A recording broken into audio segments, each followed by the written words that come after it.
Greetings to all. This is Dr. Sugantha, Head of the Department of Economics, and I will be handling you the Rural Economics course. So, let's move on to Unit 3 on rural indebtedness.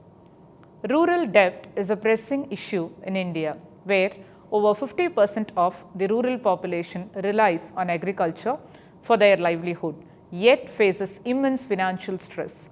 As the saying goes, the Indian farmer is born in debt, lives in debt, and dies in debt. Today, we'll explore the causes, effects, and potential solutions to this problem with a focus on the key role of financial institutions in alleviating the rural indebtedness. Rural indebtedness is a widespread issue affecting millions of rural households. According to the National Sample Survey Office data, nearly 52% of agricultural households in India were in debt in 2019. Many farmers borrow money for seeds, fertilizers, and other inputs, but poor yields and volatile crop prices often leave them unable to repay these loans. This creates a vicious cycle of debt, contributing to the social and economic problems in rural areas. In 2023, the issue of rural indebtedness remains widespread. The latest NSSO data shows that 55% of agricultural households were indebted, with an average outstanding loan of 80,000 per household. Much of this debt is used for agricultural purposes, but the inability to repay due to poor yields, crop failure, or low market prices trap farmers in a cycle of debt. As we examine the causes and consequences, we will also look at the recent reforms in rural finance that aim to alleviate this burden. The general causes are as follows. The first one is poverty. Indian farmers are very poor and do not have any past saving to repay their debt or to make improvement on their land. Second, defective agricultural structure. Defective land tenure system, adoption of outdated techniques, increasing pressure on land, defective marketing, absence of alternative sources of income. Third, no past savings. Indian farmers have a tendency to borrow fund for the improvement of their land and agricultural operation, although they have no past savings. Fourth, unproductive expenditure. Indian farmers are very much accustomed to make huge expenditures for unproductive purposes such as marriage and other social ceremonies. All these have led to growing indebtedness of the farmers of the country. The next, ancestral debt. Indian farmers inherit their father's debt, so they pay for generation to generation. Unscrupulous money lender. Money lenders in India are also very much responsible for the growing rural indebtedness in the country, as they encourage the Indian farmers to borrow, charge a very exorbitant rate of interest, and manipulate their accounts. The next, illiteracy of farmers. Unscrupulous money lenders or mahajans are utilizing this weakness of farmers to create a vicious circle of indebtedness. Last, natural calamities. Natural calamities like floods and droughts and backwardness of agriculture are also widely responsible for growing rural indebtedness in the country. Low agricultural productivity. Despite advances in technology, agricultural productivity remains low, with 44% of agricultural households relying on traditional farming methods. High interest rates from informal lenders. In rural India, over 30% of loans are still sourced from informal lenders who charge exorbitant interest rates, often exceeding 40% annually. Social obligations. A 2023 NABARD report highlighted that rural families continue to spend large sums on social functions, with 33% of rural debt used for weddings and religious ceremonies. Market fluctuations. Price volatility for key crops like wheat and cotton has resulted in unpredictable income. For example, in early 2023, cotton prices dropped by 25%, leaving many farmers in financial distress. What are the effects of rural indebtedness? There are many effects. First, pauperization. Remaining always poor or extreme poverty or leaving the poor. Farmer suicides. In 2023, over 11,000 farmers' suicides were reported, largely due to financial stress from mounting debt. Land loss. An alarming statistic from the Ministry of Agriculture in 2023 reveals that 70% of indebted farmers had to mortgage or sell their land to repay loans, significantly reducing their ability to sustain agricultural productivity. Next, generational poverty. Indebtedness continues to be passed on through generations, trapping families in poverty. A 2023 World Bank report found that 60% of rural households inherit debt from previous generations. So, the effects of rural indebtedness in 22, 23 and 24 are deeply concerning. So, what are the remedies for rural indebtedness? To counter the rural indebtedness, several remedies were implemented in 2023.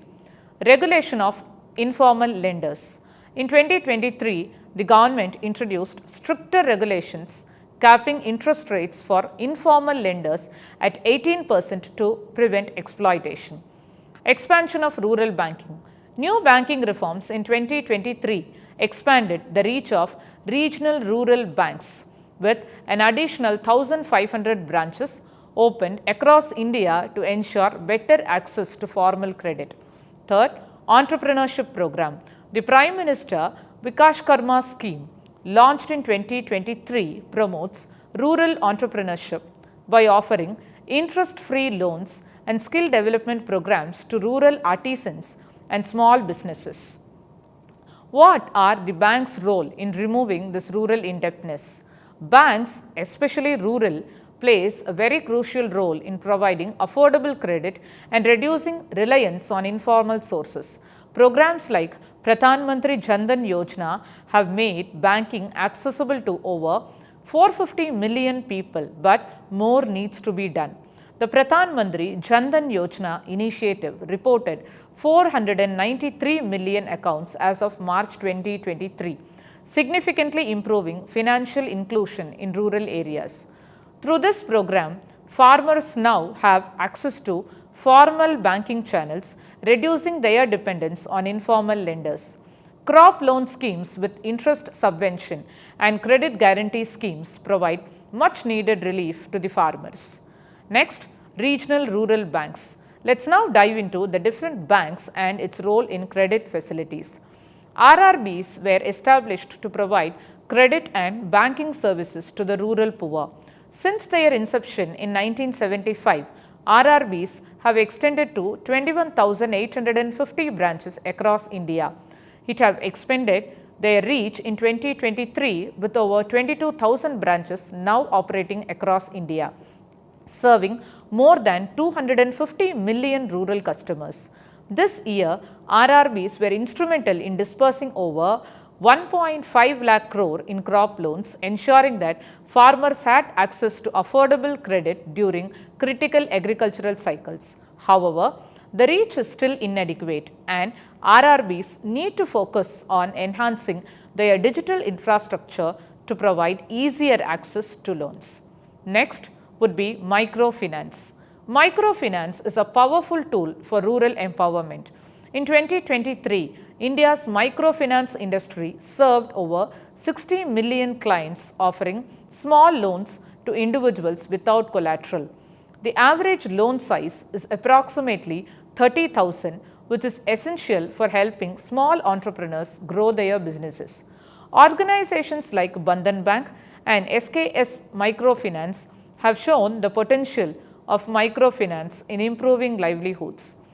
In 2023 to 24, the microfinance sector saw rapid growth. According to the Microfinance Institutions Network, microfinance loans reached 3.7 lakh crore, benefiting 65 million borrowers. SKS Microfinance and Bandhan Bank continue to be the leaders, providing much needed capital to rural entrepreneurs. Notably, the average micro loan disbursed in 2023 was 32,000, aiding many rural households in diversifying their incomes. Next, self-help groups. Self-help groups (SHGs) have transformed rural economies, especially among women. As of February 2023, there are over 9 crore SHGs across India, according to the data from Deen Dayal Antyodaya Yojana, National Rural Livelihood Mission. By pooling their savings, these groups provide low-interest loans to members, helping them escape the clutches of high-interest money lenders and fostering entrepreneurships. Self-help groups have made significant progress in 2023. According to Deen Dayal Antyodaya Yojana, National Rural Livelihood Mission, there are now over 9.2 crore SHGH across India. These self-help groups saved and disbursed 24,000 crores in loans to their members, offering a sustainable alternative to high-interest loans from informal sources. The self-help groups movement has been particularly impactful in empowering rural women. Next, Mudra Bank, Micro Units Development and Refinance Agency, which was established in 2015, has provided over 15 lakh crore in loans to MSMEs as of 2023. Mudra loans are designed to finance small-scale businesses, ensuring that rural and semi-urban entrepreneurs can access credit at affordable rates. This initiative has been particularly successful in empowering women entrepreneurs who make up 68% of Mudra loan recipients.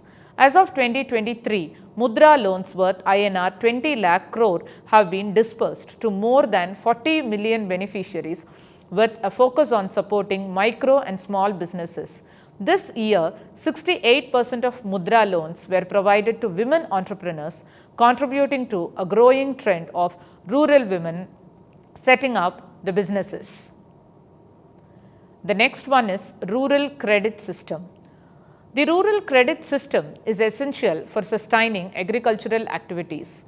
Credit provides a lifeline for farmers between sowing and harvest, enabling them to meet operational cost. However, a 2022 RBI report highlighted that only 52% of rural households have access to formal credit. The rest rely on informal sources, which often leads to a cycle of debt. Next, NABARD. NABARD, the National Bank for Agriculture and Rural Development, plays a pivotal role in providing financial services to rural areas. NABARD finances 1/5 of India's total rural infrastructure and has supported over 4 crore Kisan credit card holders. These efforts have helped farmers gain access to affordable loans for crop cultivation and other needs. In addition, NABARD's role in financing rural infrastructure development is critical for long-term sustainability. In 2023, NABARD continued its crucial role in rural development by disbursing INR 1.85 lakh crore for agricultural and rural infrastructure projects. This has contributed to improving irrigation systems, rural roads and storage facilities, directly benefiting over 4 crore farmers. NABARD's Kisan credit card program remains a cornerstone of rural finance, providing to over 7 crore farmers in 2023 alone. Next, cooperative credit societies. They are often seen as the cheapest source of credit for rural communities. In Tamil Nadu, Andhra Pradesh and Karnataka, these societies have shown success by offering low-interest loans. According to a 2021 NABARD report, 58% of rural credit in these states is provided by cooperative societies. These societies focus on providing crop loans, non-farm sector loans and micro-credit schemes, playing a vital role in poverty alleviation. The next would be indigenous banking. Indigenous banking systems, though less formal, are widespread in rural India. Unlike money lenders, indigenous bankers accept public deposits and provide loans. However, due to a lack of regulation, these systems are prone to exploitation. Formalizing indigenous banking practices could provide a more reliable alternative to informal credit sources, bringing much needed transparency. So, finally, to conclude, rural indebtedness is a multi-dimensional issue that requires comprehensive solutions. Improving access to formal credit, strengthening rural financial institutions and regulating the informal lending practices are essential to reduce the debt burden on rural households. Programs like NABARD, RRBs and microfinance initiatives are stepping stones towards achieving this goal. As of 2023, rural debt continues to be a pressing issue in India. According to recent estimates, 55% of rural households are burdened with debt primarily due to reliance on agriculture and informal lending practices. To conclude, rural indebtedness in 23-24 continues to pose a significant challenge. However, with the growth of formal banking, microfinance and cooperative credit systems, there is always a hope. Reducing reliance on informal lenders and improving financial literacy in rural communities will be the key to long-term solutions.